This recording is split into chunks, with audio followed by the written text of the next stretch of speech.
So for Jesus, after the dove came the devil. After the mountaintop came the valley.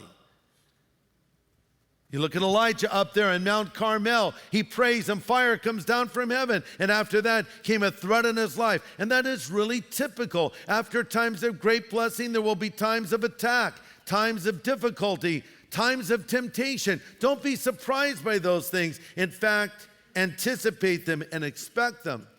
But our hearts go out to this dad who's bringing his son. This man stands as a representative of all those Christian parents who want to see their kids set free from Satan's power. Maybe you come here today and your kids are in trouble. You don't know what to do. You've tried everything, but they're maybe into drugs, they're into drinking, they're into partying, they're into some other thing, and you don't know where to turn. What did I tell you already? Turn to Jesus. And do what this man did. Bring your child to Jesus. You say, well, how do I do that? Well, for starters, how about bringing them with you to church? And by the way, they may not necessarily like that. I don't want to go to church. Really? Interesting. Let's go. I'm serious. Well, my kids don't want to come. So, bring them anyway. You see, you need to set an example. I didn't say drop them off at church or enroll them in Christian school. I said bring them to church. You set the example. See, here's what the Bible says you're to do as a Christian parent. You're to bring your child up in the nurture and the admonition of the Lord. You're to train a child, Proverbs says, in the way he should go, and when he is old, he will not depart from it. The word train speaks of establishing parameters, absolutes, yes, rules. And it also includes providing motivation.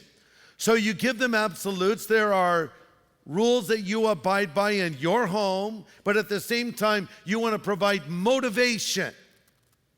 Have you ever gone out to eat with somebody and you're not really hungry and they say, you going to get something? No, I'm not going to get anything. So they order a burger and fries and a shake and you're just kind of sitting there in the food arrives. Oh, you start getting hungry. Could I have one of your fries, you ask? Sure, go ahead. You take the fry. Have you ever noticed how stolen food always tastes better?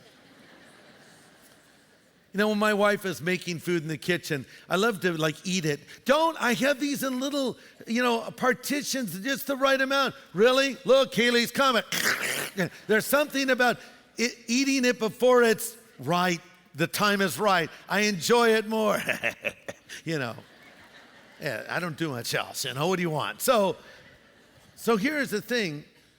Maybe if you're out with someone and you eat that food, it's funny how what they had made you want your own. And I think if we're really walking with God as we ought to and really living for Christ as we should, there'll be something in us that is so attractive.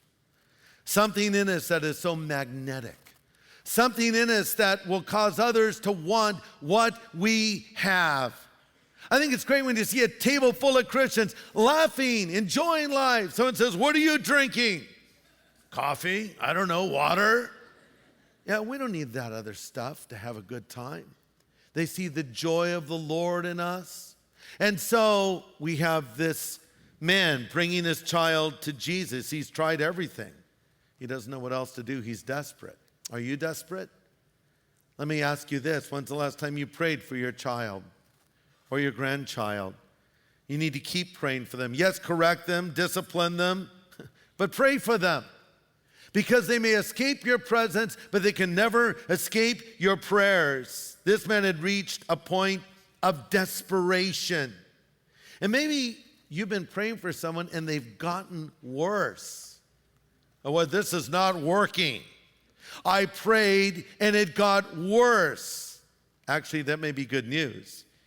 It may be that aggressive resistance that is a sign that they're getting close. I want you to notice what the devil did as soon as this child was brought close to Jesus. In Luke's version of the same story we read in Luke 9:42, as the boy came forward, the demon knocked him to the ground and threw him into a violent convulsion. Oh no, the dad probably thought, don't do this now. Not in front of Jesus. Control yourselves. And no. Have you ever had your kids do something that embarrassed you? I love the way kids just blurt stuff out. This is my little boy. Mommy, don't tell him what, they'll say something personal that you did not want the whole world to know and so forth. And so this dad is probably thinking, don't do this now. No, actually it was totally appropriate because the devil was just showing his true colors. Whenever a non-believer makes a movement toward Christ, the devil will throw a fit. So this dad was bringing his child to Jesus. So this is why I said sometimes it will get worse before it gets better, because as this person comes under the conviction of the Spirit, they may resist it, and there is a battle going on. That's why you need to be praying. That's why all these crazy things happen when you invite someone to church and they say they'll come, and all of a sudden all hell breaks loose. Exactly.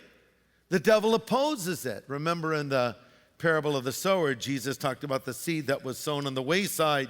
He said, these are they that hear the word, but Satan comes immediately and takes away the word that was sown in their heart.